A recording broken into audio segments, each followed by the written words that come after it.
All right, so it looks like you're pretty interested in Henri IV, the good king of France. We've got this YouTube documentary transcript all about him. Okay. And it looks like you want to do a deep dive into his whole story, like how he even became king. Sounds good. Well, get ready, because it's a wild ride. Oh, yeah. We're talking religious drama, political intrigue, To that. kings and queens, and wars of religion. You name it. It's all in there. What I think is so fascinating about Henry IV is that his life kind of mirrors what was happening all across Europe in the 1500s. Okay. We're talking the end of the Renaissance, Right. the rise of Protestantism, Right. and these power struggles, between monarchs and powerful families. Okay, so before we get ahead of ourselves, paint us a picture here. All right. What was France like in the mid-1500s? Okay. The documentary mentions the Renaissance, but what does that actually mean for Henri's story? Well, think of it this way. Okay. It wasn't just pretty paintings and fancy architecture, right? Right. Francis I, the king, he brought all these Italian Renaissance ideas to France, Okay. and they were transforming the country's culture. But at the same time, kings all over Europe were obsessed with power. Yeah. They were constantly fighting these wars to expand their territory, their influence. They had the Italian wars against Spain. Right. It was a time of big change, but also tons of instability. Got it. So not exactly a peaceful time to be alive, even if you were, royalty. Right. Then you've got this whole religious shakeup happening too. Yes. The Protestant Reformation. Exactly. What was that all about? Well, Martin Luther had just challenged the Catholic Church, right? Yeah. And his ideas were spreading like wildfire. And in France, this guy, John Calvin, he started gaining a lot of followers with his teachings. And Calvinism was all about simplicity and a personal relationship with God. Okay. And these French Calvinists, they were called Huguenots, and they started clashing with the Catholic majority. Which is not a good recipe for peace. Not at all. And this is what leads to the French Wars of Religion, right? Yep. Yeah. The documentary mentioned Henri was just a kid when these broke out. Yeah, just 9 years old when all this religious tension just exploded into war. Wow. And France was basically plunged into decades of conflict. And this is the world Henri was born into. So speaking of Henri, the documentary mentions he had a pretty unusual childhood for a future king. Oh, absolutely. Like, how so? Well, he was born in 1553 Okay. to Anne de Bourbon and Jeanne d'Albret, the Queen of Navarre. Okay. Now, his grandfather, Henri d'Albret, he had very strong ideas about how his grandson should be raised. So, He wanted him to be tough, resilient, connected to the common people. So are we talking Spartan training in the woods here? Well, not quite Spartan training, No. but he did insist that Henri be raised almost like a peasant. Wow. Imagine a future king running around with village kids, learning all these practical skills. That's wild. Yeah, pretty wild, right? Yeah, that's definitely not your average royal upbringing. Definitely not. Makes you wonder how that shaped him later on. Yeah, for sure. But wait, his mom was a pretty devout Protestant, right? Mm-hmm. Jeanne d'Albret. Yeah. So I'm betting she had a big influence on him too. Oh, without a doubt. Yeah, she instilled her strong Protestant faith in him. Mm-hmm. And with all this religious turmoil going on, it became a big factor in his life. Makes sense. It's like they say, the personal is political. Especially back then. Right, exactly. And then, to make things even worse, his father dies in the First War of Religion. Oh, wow. What a loss for young Henri. So what happens then? Well, Jeanne decides to take Henri back to Navarre, her kingdom, Okay. where they could be safe from the fighting. Right. You can bet those years in Navarre definitely shaped Henri as well. Okay, so then the documentary jumps into this marriage to Marguerite de Valois. Right. Was this a love story or was it something else entirely? Oh, I'd say it was way more of a strategic alliance than a fairy tale romance. Okay. You see, Catherine de' Medici, the Queen Mother, she was a master at politics. Gotcha. And she saw this marriage as a way to finally end those religious wars, uniting the Catholic Valois family with the Protestant Bourbons. Oh, it was like a merger, but with a wedding. Exactly. Yeah. Probably not a recipe for marital bliss. No, not at all. But, I mean, if this wedding was meant to bring peace, what happens next is just horrific. It is. The St. Bartholomew's Day Massacre. It was a dark day in French history. Thousands of Huguenots who had come to Paris to celebrate the wedding, they were brutally murdered. The documentary doesn't really explain why this happened. Right. Like, what do historians think was the cause of this violence? Well, there are a couple of different theories floating around. Sure. Some people believe that Catherine de' Medici herself was actually behind it all.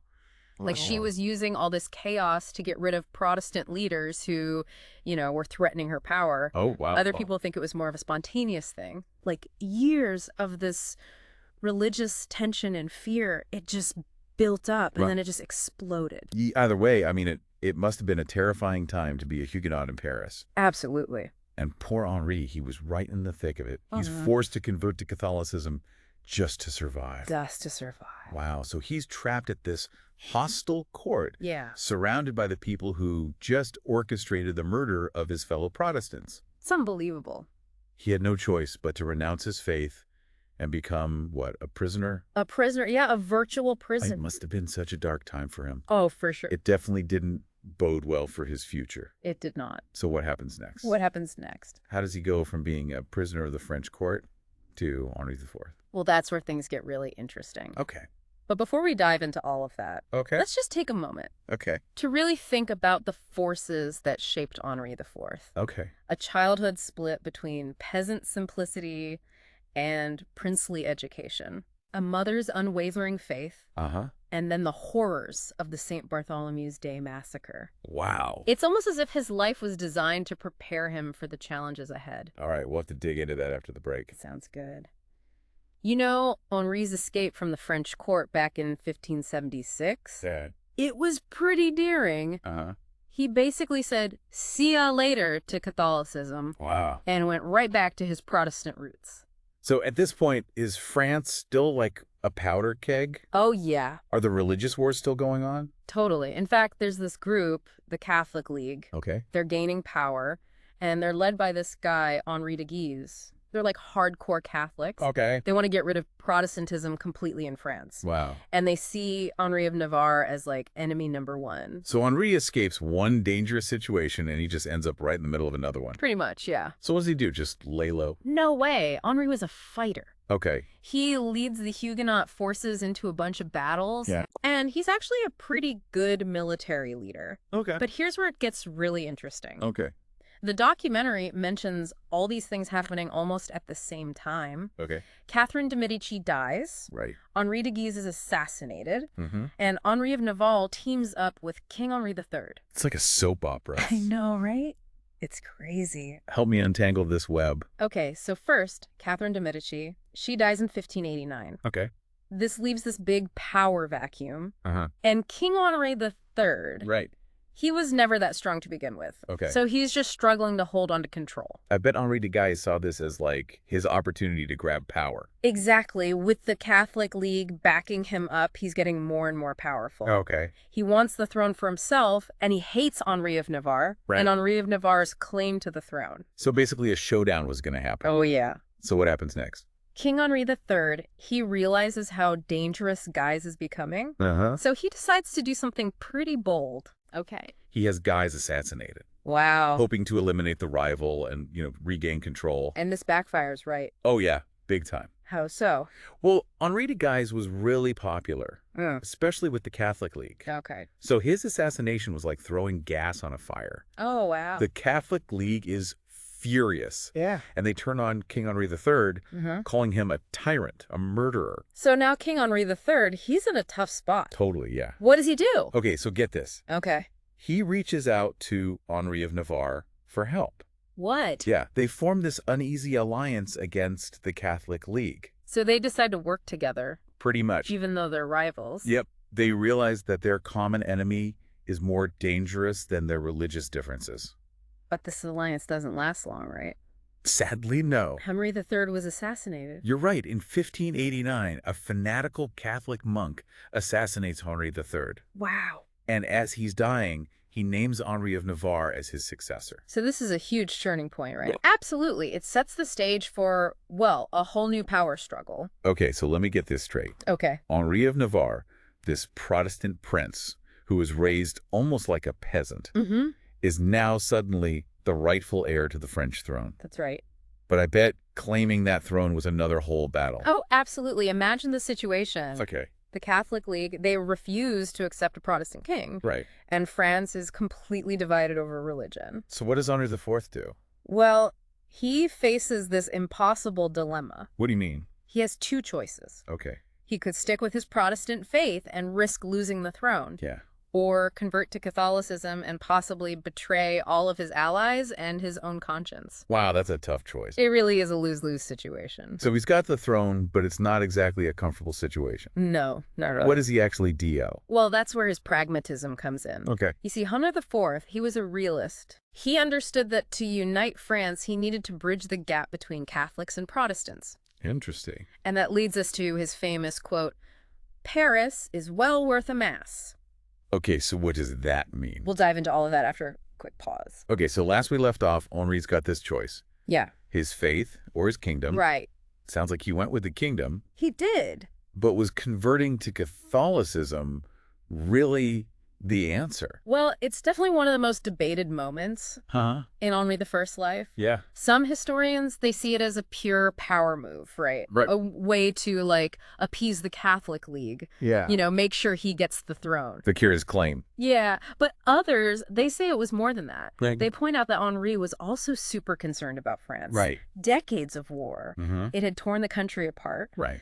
And he believed that religious unity was, like, essential for a strong and prosperous kingdom. Okay, so maybe it was both. Could be. You know, strategy and a genuine desire for peace. Could be. But what about the Catholic League? Yeah. Did they just accept him after he converted? Not exactly. I mean, some of the hardcore members, they didn't trust him no matter what. They thought it was a trick, you know, to get a Protestant on the throne. Right. And Henri, he still had to fight several battles to really solidify his rule. Like that 4-year siege of Paris? Exactly. What was up with that? Well, Paris was like the heart of France, Aye. politically, symbolically, Aye. and the League, they controlled the city. Right. Henri knew he couldn't be a true king without it. So it was a pretty big deal. Oh, yeah. This siege, it was brutal. Yeah. It lasted 4 years, Wow. from 1590 to 1594. Okay. The people in Paris, they were determined to resist, even though they were, like, facing starvation. Wow. They thought they were fighting for their faith, their way of life. That's intense. It was. So what finally happened? Did Henri just storm the city? Yeah. Well, actually, no. Okay. He kind of took a different approach. Oh. He realized that force wasn't working. So he appealed directly to the people of Paris. Okay. He promised them peace, tolerance, and prosperity. If they would just accept him as their king? Yeah, basically saying, look, I'm not the enemy you think I am. Wow. I'm Catholic now, and I want what's best for France. So he won them over with charisma. It worked. It was a gamble, though, right? It was, but Henri was known for his charm Yeah. and his ability to connect with people. Right. Plus, the people were tired of war. Yeah. After 4 years? They were ready for a leader who could bring some stability. Makes sense. So this is when he gets the nickname the Good King, right? Well, yeah, and it's also when he issues the Edict of Nantes. Oh, yeah. The Edict of Nantes. Tell me about that. Okay, so the Edict of Nantes, Uh-huh. it was issued in 1598, All right. and it granted religious freedom to the Huguenots. Wow. This was huge. Yeah. Groundbreaking, right? It was this radical idea, Totally. and it did so much to heal those religious divisions that had just plagued France for so long. This is a king who had to convert to Catholicism to save his own life. Yeah. And now he's giving freedom of worship to his former enemies. It's pretty amazing, right? It really is. And he didn't stop there. So he was focused on more than just, like, religious stuff. Yeah. What else did he do? Well, he was also a really good administrator and Okay. a real visionary leader. Uh-huh. He knew France needed to recover from the war. Right. So he rebuilt the economy. Yep. He invested in roads and bridges to improve trade. He encouraged agriculture Okay. and even started a royal tapestry factory to create jobs and showcase French craftsmanship. So he really was dedicated to improving people's lives. Oh, absolutely. And he never forgot where he came from. Right. That unconventional upbringing. Yeah, there's this famous quote. Okay. I want every peasant in my kingdom to have a chicken in his pot every Sunday. Wow. So he really cared about the well-being of his people. He did. It's quite a journey. It is. From peasant prince to a king who championed religious tolerance and brought prosperity to France. What a story, right? So after this deep dive into the life of Henri IV, Yep. what's the big takeaway for our listener? Well, I think the most important lesson from Henri IV is the power of unity and understanding. Okay. He showed that even in a world torn apart by religious conflict, Right. it's possible to find common ground Uh-huh. and build a better future.